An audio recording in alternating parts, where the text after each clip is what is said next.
1051. Morning, everybody. It's DJ NV Angela Yee, Charlamagne the God. We are the Breakfast Club. We got a special guest with us this morning, Mr. CeeLo Green. Good morning. How's everything, sir? Hey, y'all. You sound so down today. You don't sound excited. You're energized usually self, you know? Man, I just woke up. Oh, okay. I just woke up. Yeah, we've been up for a few hours already, I guess. I know. I commend it too, man. Y'all better than me. Man, I see your head tattoo faded off. Yeah. It was just a temporary henna tattoo. It lasted about 10 days, but how they edited the show, stretched it out over the couple of weeks with the blind auditions, but it lasted about 10 days. Is that something you're considering doing permanently or to test it out? You know? Well, I got a few like little Right. separate pieces, but yeah, I thought about it. I wanted to get a whole headpiece. But no, I decided not to do it. But when they came up with the alternative to do it, I was like, okay, I'll go for that. Are you enjoying The Voice this season? Because you wasn't on it last season. So was it something that you missed? I mean, you know, they ask me that all the time, and I was just like, yeah, like, you know, well, I got a chance to be really preoccupied with something else I wanted to do. I went to Vegas for the couple of months, and I did the Vegas show. Mm-hmm. So that was cool.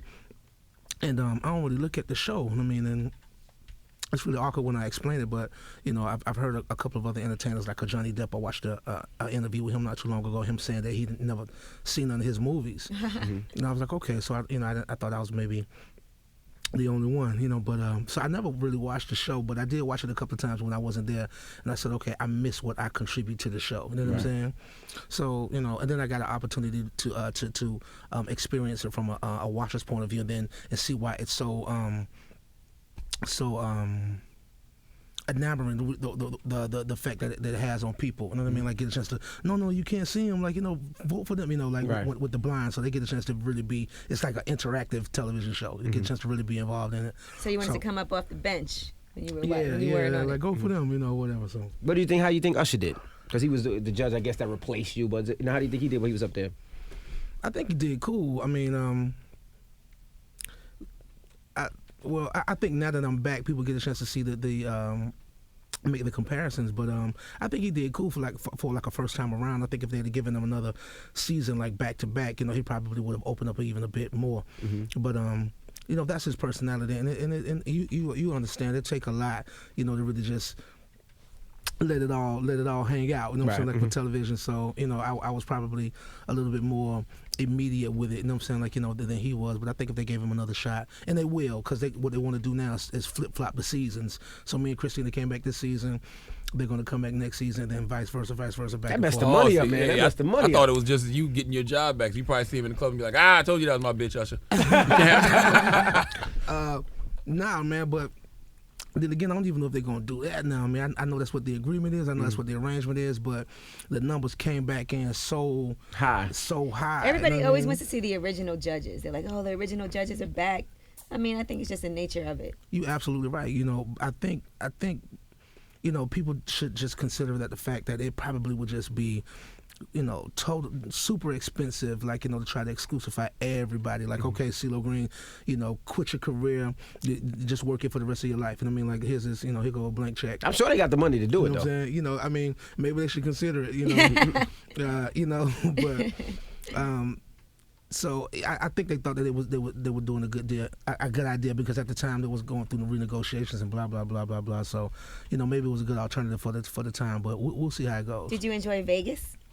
I did, because my you know, brand of entertainment is just that over the top, and you know, got a lot to do with the costumes and the pageantry and all that good stuff. And so, you know, that's like the era of entertainment that really inspired me as a kid. Like, you know, whether it was Muppet Show or Solid Gold and that kind of stuff like that when I was growing up, you know, even like midnight specials. I don't know if y'all, you know, remember that kind of stuff, but that stuff I grew up watching. And you remember Dance Fever, Charlamagne?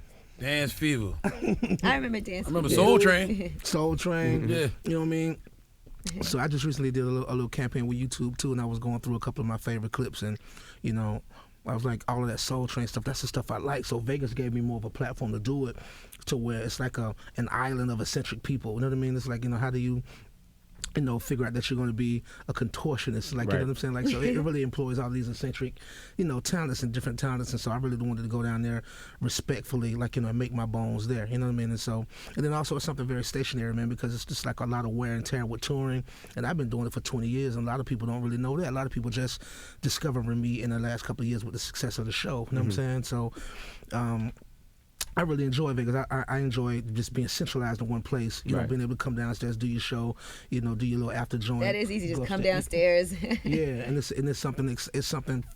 Exciting going on every night. Ain't nothing you can't do in Vegas. Were you out there gambling and everything? I don't really gamble, man. It's probably enough gamble for me to put on a chicken suit. You know what I'm saying? Yeah. You feel me? Now, what about the Goody Mob project? How was that? I know you were funding a majority of that yourself. I did it out of pocket. It seemed like you moved away from that already, man. No. We're just multitasking. Actually, I'm up here, kind of, promoting the new single that we're going with the single Amy. Okay. And you guys are still filming a reality show, right? We're still filming a reality show at TBS called A Good Life, and but it's really going good. Like, it's a lot of critical acclaim, and that's really all that we could expect. You know what I mean? Like, it's a very competitive market and saturated market at that. So, like, our one attempt at an alternative, you know what I'm saying? Like, is commendable, but it's going to take a lot more work than that.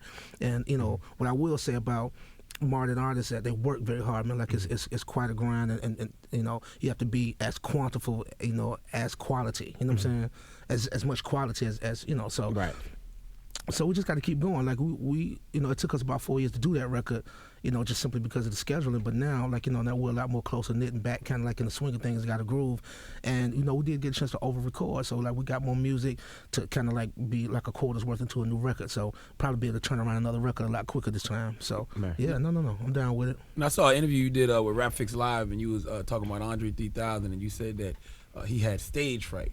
Basically, he's kind of scared to put out music, scared to see how it's going to be received. Was he upset with you about those comments?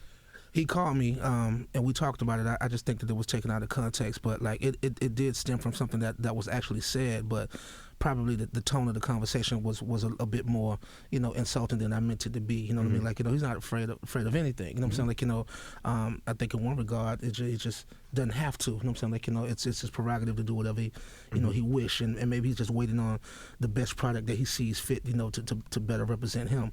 And I'm sure at this point he got a gang of it. You know what I mean? Like, so that even becomes a difficult process, trying to sift through, years and years worth of material. What's lasted, what has staying power. What you should just leave be. So I mean, never no disrespect to him. You know what I mean? Nothing but love and respect for him, Big, Outkast, and all that they've accomplished. But I mean, I'm a fan of Outkast, so like I would really like to hear more music, and I haven't really gotten a chance to sit down with him since then and hear what he got going on. Just the features that he do here and there. But like when I talk to him, like he kind of feeling like he want to just move on from it, because a lot of the industry, man, really it's so taxing, man. Like, he ain't able to be.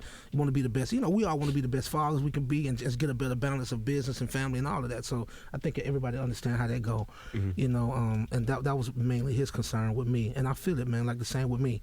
So I'm trying to absolutely get a better balance of it myself. Does he come to guys like you who have been active? Because you've never not been active in this league called hip hop. Does he come to you and be like, yo, how do you stay so sharp?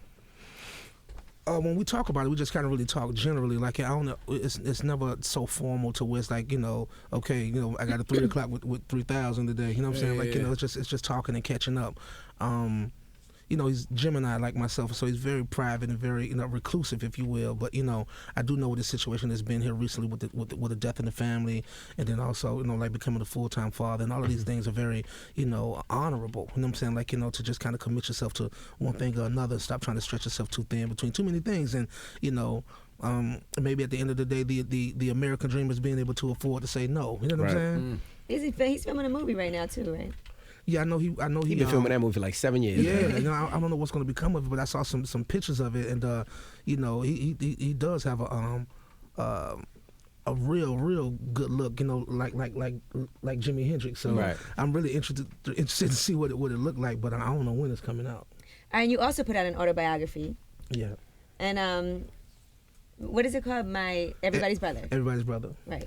Now, I haven't had a chance to read it yet, but I'm definitely going to. Okay. And I saw that you had said before that when you were younger used to beat people up and take their money. Damn, you bully. Are you serious? I can't even picture something like that. Yeah, you seem like the type that would be preaching to the bully. Like, nah, brother, that is not what you should be doing. So you really changed a lot from when you were younger. I did. What brought that on? What made you say, okay, let me stop? Well, you know, music really did spare me. Like, you know, the Dungeon family, the Dungeon itself, the home studio, Rico Wade. You know, this was a 3-bedroom, you know, the house, you know, with just not even a full basement, but a crawl space, and it was 13 of us over there, like we all crammed in, and you know, it was really just like, you know, shelter. I mean, and so gave me something to be a part of, something constructive, and the whole, you know, street thing, man. Like I just think that's a phase that a lot of us go through, and a lot of us get stuck in, you know, and some people never return from it. So, but I'm fortunate, and the only reason I mention it is because, like, at this point, it's an honorable mention because it's truly a part of a testimony now. I mean, like, it's not even something I would have mentioned because, you know, I've persevered quite a bit now to outshine a former self and to be better, you know what I'm saying? You know, so. Was there ever a particular incident or a revelation that you had that made you say, okay, I'm done with this? Yeah, you know, just to, you know, to be acknowledged as having some potential, you know, and somebody who I respected, you know, and who had gotten a head start in the industry, had given me an ear, you know what I'm saying, and some encouragement, you know. Who was that? That's Rico Wade and those guys. Like, you know, he was a big brother to everybody. So, you know, to say, okay, you could really do it, you know what I mean, was enough incentive to just kind of, okay, you know, this is what we'll do every day, you know, and you know, he fed us and, you know, and gave us shelter. So, you know, that's real talk right there. But, you know, it was really my mom, you know what I'm saying, like getting hurt, you know. My mother was in a car accident and was, you know, paralyzed, and she passed on after 3 years of that situation. So, you know, I loved my mom a lot, and I know she wanted to see me become something, you know what I'm saying, like, you know, so I did not want her life and death to be in vain. So, like, I just kind of committed myself to it, and thank God for it, man. Thank God for good music. Now, have you done any voiceovers for Reverend Goodlove? Well, will there be a Boondock season 4? Yeah, it is. Like, y'all might not know Cedric Yarbrough. Like, you know, he does a lot Uncle of voiceover. Yeah. So he hollered at me the other day, or a few days ago, and was telling me that they was going to do another season, that they was going to bring back the character, and would I be up to do it? I'm like, yeah, no doubt. So. Yeah, we look you forward have to do it. If you didn't do it, they have to kill Red. Get rid of him. Exactly. Al Sharpton ain't gonna do it. Now, also, we looked at TMZ a couple of weeks ago, and you were charged with sexual assault. Accused of it. Accused of sexual assault. Now, what happened with that? They said there was a audio, and there was somebody allegedly put something in somebody's drink. Yeah. Well, I will tell y'all this, man. Like, this is the second time that I've ever had to address it directly. Like, I've only been asked one other time, and that was the last time we was here doing press, and I was talking to Sway on his show. First of all, man, I'm totally innocent. You know what I'm saying? Like, you know, and that sounds like something that you're told to say. I'm really advised from these people, you know, you shouldn't speak too much on it because the case is still pending. But it's like, come on, man. Like, you know, like, how long do it take? Do it take a year? You know what I'm saying? Like, you know, for toxicology reports to come back, you know, how do it take a year to, you know what I'm saying? Yes, I've had the same charge. You yes, know, it does. It's like, yes. well, apparently it does. Yes, it I mean, does. I mean, this is my first time ever experienced anything of the nature. So, I mean, it's very unsettling to me. Like, and fortunately for me, I got daughters. I have adult daughters now, and so, like, you know, they've gone through it with me. They understand the nature of this industry, and that it's not unlawful to print, you know what I'm saying, like, you know, an accusation. It doesn't have to be a whole truth. You know what I'm saying, like, you know, and it's very inconvenient. You know what I'm saying, that's the inconvenient reality more so than the story itself. But no, to just be plain and clear, like, I'm not guilty of no rape. I would not and could not disrespect a woman, you know what I'm saying, like, in that fashion. You know what I'm saying, like, I don't gotta rape nobody. I don't gotta rape nobody. So you all got groupies? You know what I'm saying? But does that mean now moving forward you move differently? Like, you know, it has to make you not trust certain women because you might meet somebody and bring them back, and then next thing you know, you're getting accused of something. Yeah, I think, you know, people would assume that, you know, it's easier for people in our position to just meet people, but it's not, man. It's very alienating, man. Very isolating, and it's just like, and every now and again, I would like to get out and just kick it, and so I can be able to be, you know, just cool with people and meet people, you know, here and there or whatever. But, you know, it's very difficult, and I don't want to live life, you know what I mean, like, you know, in that kind of way, like in no kind of box, for no particular reason. But, like the East Coast, it ain't like the West Coast. I mean, like, TMZ, they'll chase you down to your front door. Right. You know what I'm saying? Like, but they've also been very cool to me as well. Like, I mean, and I've seen them handle me in another kind of way that I haven't seen them with other artists. I'm usually more accommodating with them, like, because when I was coming to LA from Atlanta, we just carry on a lot more casually. So they was catching me at the restaurants and at the gas station and this, that, and the other. I'm like, hey, what's happening? You know what I mean? Like, what y'all want to talk about? Yeah, The Voice, 8 o'clock, blah, blah, blah. See, and it wasn't no thing, but, everybody ain't as easygoing as me. You know what I'm saying? So, but with the situation, I've seen they've been really cool with me coming through the airport, and if I say nah, I ain't feeling I ain't feeling it today, I get at y'all another day. Like, they usually be really cool with me, but it ain't like that for everybody. But yeah, Kanye can't try that. Yeah. No. Does it affect your business anywhere outside of this? Like, it does. Because it scared me when I heard. I'm like, damn, The Voice might pull it and say, nah, we can't have this there. Well, see, that's what they thought last time. I mean, I think people thought that doing the coach switch out, even though it was something that we had arranged prior to, I think people may have assumed that was some type of politically correct way of just kind of switching me out. You know what I mean? Like, but actually that wasn't the case.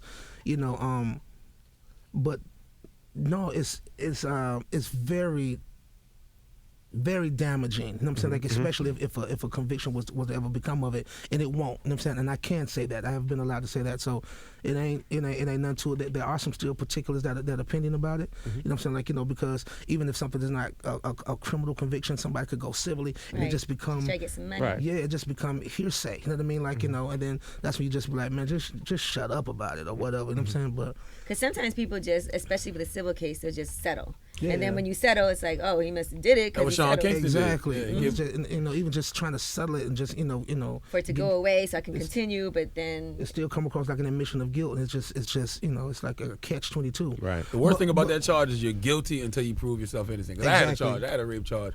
You got to give blood. You got to give hair samples. They got to make sure it's not your DNA. No and then doubt. it's like, but nobody ever hears the fact, oh, I didn't do it. Exactly. They just hear the beginning part. Oh, you did it. And you know what? To answer your question, like a lot of my brand got a lot to do with, what I'm saying, like that personality, that likability. You know what I'm saying? So Right. like, when the story first hit, man, I was doing a whole campaign with the Muppets. You know what I'm saying? Like, which is children. Like, what I'm saying? Like, so You and Elmo? yeah. Can't have both of y'all. Stupid, man. Stupid, man. You know what I'm saying? So like, it's just it's. I mean, and people who who just deal with branding, like people don't want to stand next to you. But I gotta say, and this is love to the Voice and everybody that's in business with me, and all of my partners. They stood with me, you know what I mean, like, and supported me, and continue to, even up until this very point as we're speaking. So the Voice never walked away from me. The Muppets didn't walk away from me, and but a few other smaller things did, like so we ended up having to do some things out of pocket because a couple of the sponsors for the Vegas show pulled out because of it, and so like I had to go in the pocket and make that happen for myself, and so I stand here before you guys, man, vindicated, and I was ready to address it, you know what I mean? But I would rather be caught on camera, man, like committing cold-blooded murder, man, than be accused of such a crime. Right. You know what I'm saying? Like, so like I will defend myself on that as long as I have to. You know what I'm saying? But no, I'm innocent of that charge, most certainly, y'all. What's your favorite thing to do, man? Out of Goody Mob, Gnarls Barkley, Reverend Goodlove, The Voice, like what? CeeLo Green. See, just being regular CeeLo, like what is your favorite thing to do?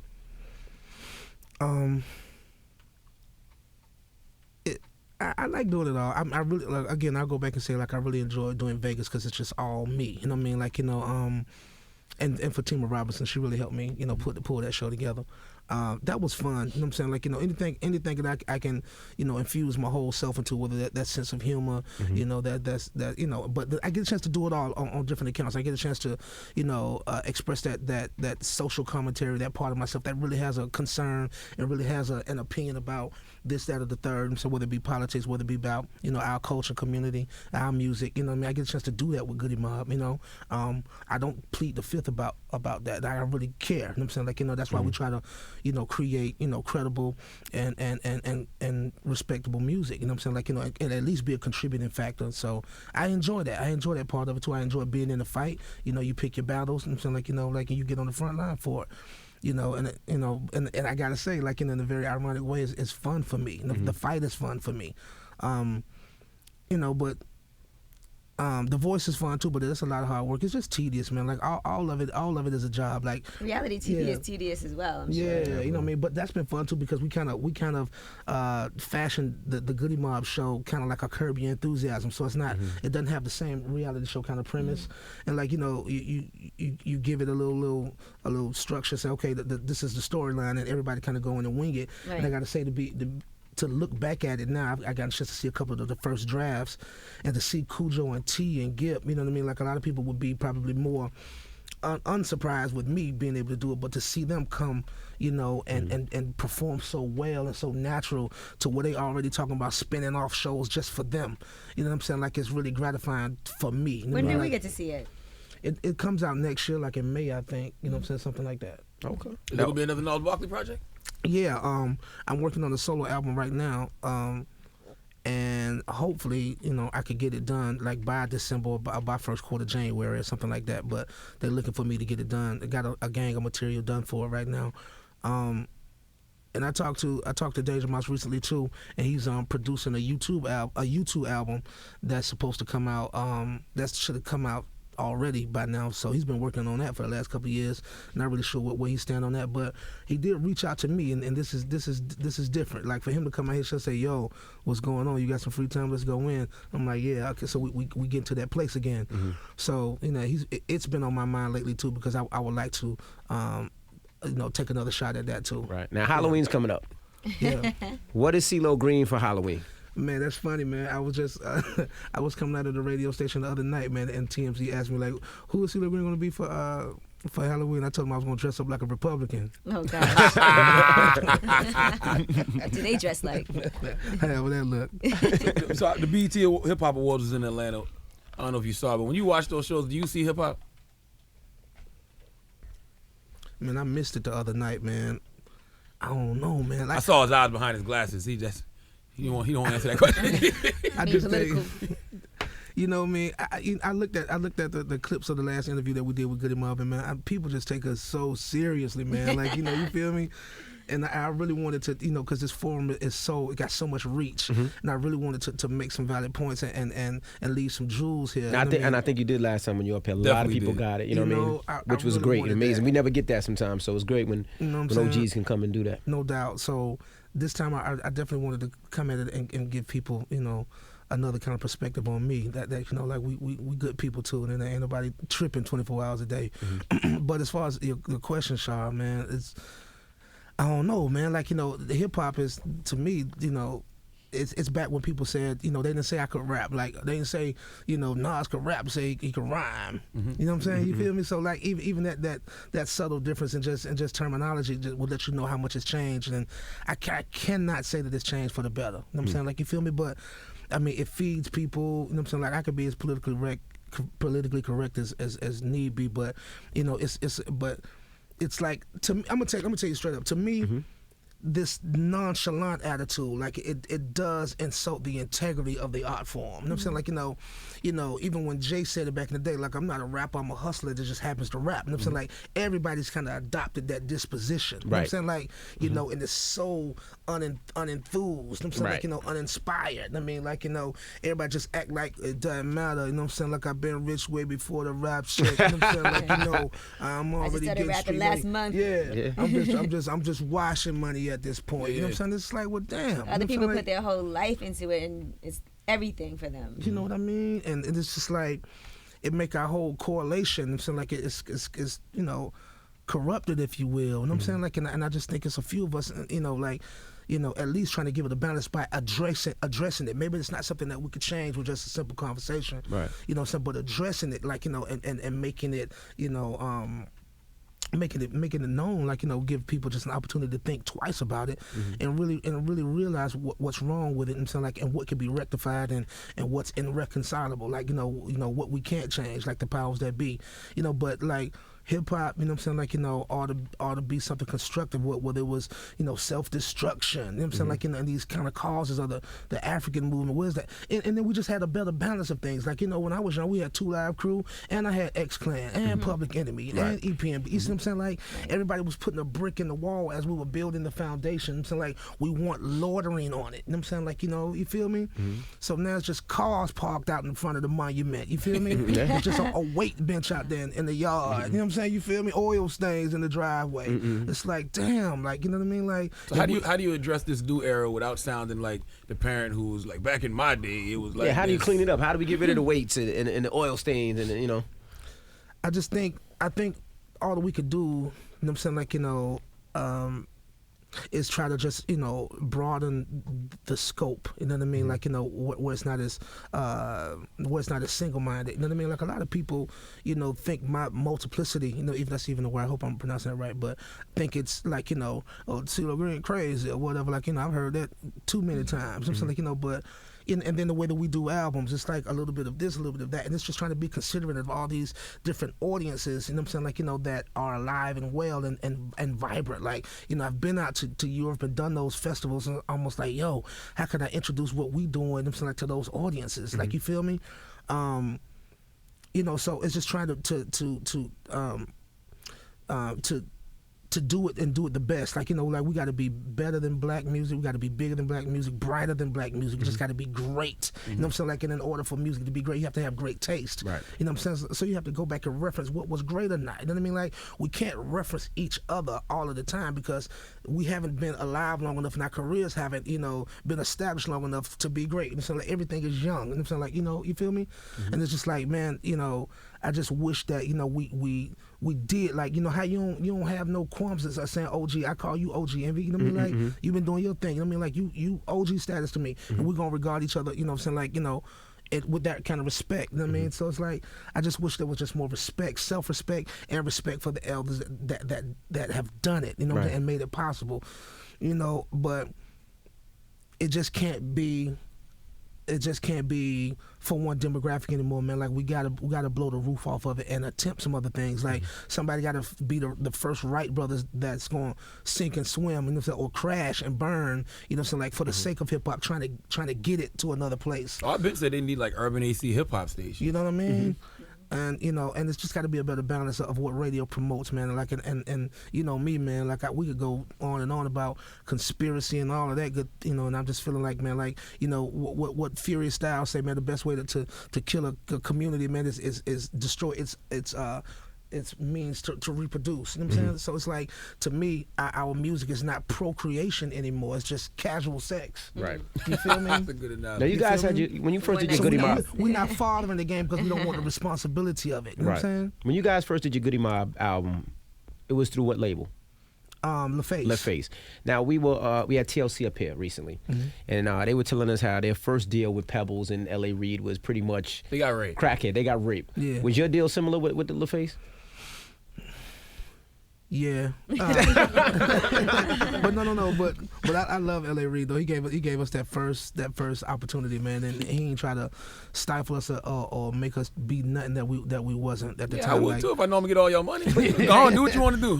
but then again, but we were starting something from scratch, so like, there was no predecessor to say that, like, there's any profit in it. You know what I mean? Like, So you say that he was taking a risk with you guys. he really was. I mean, and I can tell y'all straight up, man, like, our first Goody Mob deal for Soul Food, man, we got $20,000 a piece. I mean, I'm sorry, $20,000 total. Whoa. So we got you know, $5,000 a piece. You know what I mean? Did y'all get any royalty checks off it?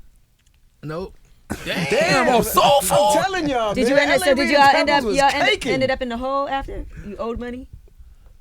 Well, that's the whole thing, man. Like, you know, the music industry, man, like, they need you to be in debt. You know what I mean? Like, you know, you feel me? At least TLC got what? They got RAV4s. Well, they were in debt though. How did L.A. Reid and Pebbles just walk around Atlanta And like that's that what at I can that time? understand. Like, it seems like they did so many people dirty. Well, you know, I ain't gonna try to, you know, throw him under the bus, man. Like, you know, because That was a long time ago, though. I mean, he's ain't take it like changed that, as a you know what I person, mean? hopefully, but, you know. You look at it like they gave me my shot. They took a risk with us. Yeah. and we signed a bad deal. We signed a because we bad wanted to- deal. You know what I'm saying? Like, and it ain't even their fault. Like, because it's not their obligation to educate you. You know what I'm saying? Like about, your They business. took advantage of you. But they were though. taking advantage of you. And, But we always talk about how But we don't had help each homeboy other. management, you know what I'm saying? Like at the time. Because you know what didn't I'm saying? know. Like, But we always talk shiesty about lawyers. helping each other. And that's not helping each other when you're saying, well, I know these dudes are from the streets. They know nothing. Might have minimal education. I'm going to sign them to this deal. And rape 'em. And rape them. Right. And then by the time they know, they'll never be able to get out You know of their why contract. it's fine now? Because you came out and look at how well you're doing now. Well, exactly. You know what I'm saying? Like, because I paid attention and I learned, you know what I'm saying? Like, and I applied the knowledge, persevered and endured, you know what I'm saying? Like, but, I'm cut like that. Everybody ain't cut like that. Sometimes, that first cut is truly the deepest. I mean, like, Right. and a lot of people don't come back from it. But let me just say this though, like, and I'm gonna expose something really intimate about L.A. Reid. Even though that may have been the case on a corporate level. Hold on. You ain't gonna not too intimate about it, No, right? no, all right. I'm just gonna say because around that time, like my mother had just passed, like like when we was releasing that album. So L.A. Reid came to my aid, in a number of different ways. He paid for my mother's funeral and this, that, and the other. So I mean, like it's gonna be hard for me to slander him in that. I'm way. not slandering, we just asking you. No doubt. I just want to express that, let you know what kind of well-rounded guy that he actually was. You for probably was us. using your money to do it anyway. It was your money. Stupid, yo. No, but You know what though? One thing I've come to realize is like I call it prison sex, man. Like how the industry is got this vicious cycle of rape. You know what I mean? Like it's like they get their manhood taken and they trying to get it back, from taking it from someone else. You know what I'm saying? Eyes. Yeah, it's like that. Wow. Now, my final question: is there anybody in this new era of hip hop that you see that is like, how you said, you procreated, that you studied the hip hop game and they're doing it the right way, right now? Like I like young cats who I like I bumped in the album I like recently that like all the way through, like as far as for the majority album, I love that Goody Mob album. That's me just being biased about that, but I love ASAP Ferg record, and so I like what they doing as a crew. I like what they doing as a movement, and we connected. We got each other's contacts last time we was here, and I've been keeping in contact with them because I like what they doing. Young cats like Chance the rapper, like I wish cats like. I'm gonna say this because we're on the East Coast. He gonna love this because we met a couple of times. But like, like I like Loaded Lux and I like Uncasa. You know what I'm saying? Right. You know what I mean? But now, them dudes don't really, they haven't made records and stuff, but they're prominent in a whole other kind of field. But what about the Kendrick Lamar? I love J. Kendrick Cole's? Lamar. I love Jay. Like me and Jay got cool with each other when we was he was opening up for me as I was opening up for Rihanna. We was all on that little run together for her tour. Right. And so we got a chance to really be cool. So enough respect to him and Wale. love. Wale is my man. Like I feel like Drake studies music as well. And Drake is plays really on- good too. Like what I mean. And I respect, what I'm saying, like, the alternative, and fresh perspective on hip hop that he offers, man. Like, but you definitely got to be in the mood for it. You know what I'm saying, like, I'm never in the mood for Drake. Oh, stop personally. CeeLo Green, we appreciate you stopping through. You can pick up the Goody Mob album in stores right now. Check him out on The Voice. Get his autobiography and more. Yes, sir. And we'll see you in a little bit. I know you'll be joining us anytime you're in town. You invited to come up here. No He got doubt. so many different projects. Ain't no telling when you gonna see CeeLo. I'm gonna be reading his autobiography and taking notes and writing about it on Twitter. All right. It's The Breakfast Club. It's CeeLo Green. Love y'all. Real people, real celebrities, real talk. Join the Breakfast Club. Blast off in your ear. Weekday morning, 6 to 10.